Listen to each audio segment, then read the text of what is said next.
अपने जीवन में हर कोई मनुष्य कभी न कभी अपने मन में यह बात अवश्य सोचता है कि मनुष्य के द्वारा किए गए पाप का आखिरकार होता क्या है। आखिर मनुष्य के पाप जाते कहाँ हैं? क्या मनुष्य की मृत्यु के पश्चात उसके पाप उसके साथ ही चले जाते हैं, या फिर धरती पर हमारे कर्म बनकर भटकते रहते हैं, या गंगा जी में स्नान करने से हमारे पाप गंगा जी में ही बह जाते हैं? अगर गंगा जी में बह जाते हैं तो गंगा जी तो खुद भी पापी हो चुकी होगी, वगैरह वगैरह। मेरे प्यारे साथियों, आज की कहानी बड़ी दिलचस्प होने वाली है। आज आप इस कहानी को अंत तक अवश्य सुनना। इस कहानी को पूरा सुनने के पश्चात मुझे पूरा विश्वास है आपके जीवन में कुछ ना कुछ अच्छा बदलाव अवश्य होगा।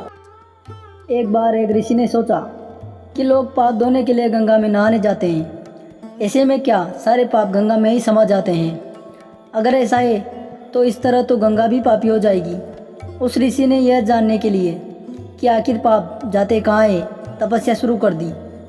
तपस्या करने के फलस्वरूप उस ऋषि के सामने देवगण प्रकट हुए। तब उस ऋषि ने देवताओं से पूछा कि गंगा में जो पाप धोया जाता है वह जाता कहाँ है? तब देवताओं ने कहा कि चलो गंगा जी से ही पूछते हैं इस बारे में। ऋषि और भगवान दोनों ने ही गंगा जी से पूछा कि हे गंगे, सब लोग तुम्हारे यहाँ पाप धोते हैं, इसका मतलब क्या आप भी पापी हुई? तब गंगा ने कहा, मैं कैसे पापी हो गई? मैं तो सभी पाप को लेकर समुद्र को अर्पित कर देती हूँ। इसके बाद ऋषि और देवता समुद्र के पास गए और उनसे पूछा, हे सागर, गंगा सभी पाप आपको अर्पित कर देती है, तो क्या आप पापी हुए? तब समुद्र ने कहा कि मैं कैसे पापी हुआ? मैं सभी पापों को भाप बनाकर बादल बना देता हूँ। अब ऋषि और देवगण दोनों ही बादल के पास गए। ऋषि और देवगण पूछने लगे कि हे बादल, समुद्र पापों को भाप बनाकर बादल बना देता है, तो क्या आप पापी हुए? बादलों ने कहा, मैं कैसे पापी हुआ? मैं तो सभी पापों को वापस पानी बना देता हूँ और धरती पर गिरा देता हूँ।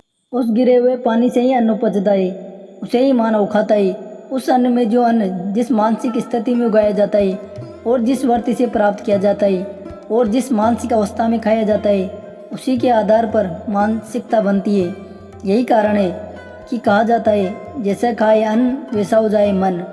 जिस वृत्ति से अन्न प्राप्त किया जाता है और जिस मानसिकता से अवस्था में खाया जाता है, वैसे ही विचार मानव के बन जाते हैं। ऐसे में हमेशा भोजन शांत रहकर ही ग्रहण करना चाहिए। अन्न जिस धन से खरीदा जाए वह धन भी श्रम का होना चाहिए। हम अपना भोजन पानी जितनी मेहनत किए हुए धन से बनाएंगे, हमारे हिस्से में उतने ही कम पाप आएंगे। और हम जितनी बेईमानी करके दूसरों को कष्ट पहुंचाकर अपना भोजन प्राप्त करेंगे, तो हमारे हिस्से में उतने ही पाप बढ़ते जाएंगे।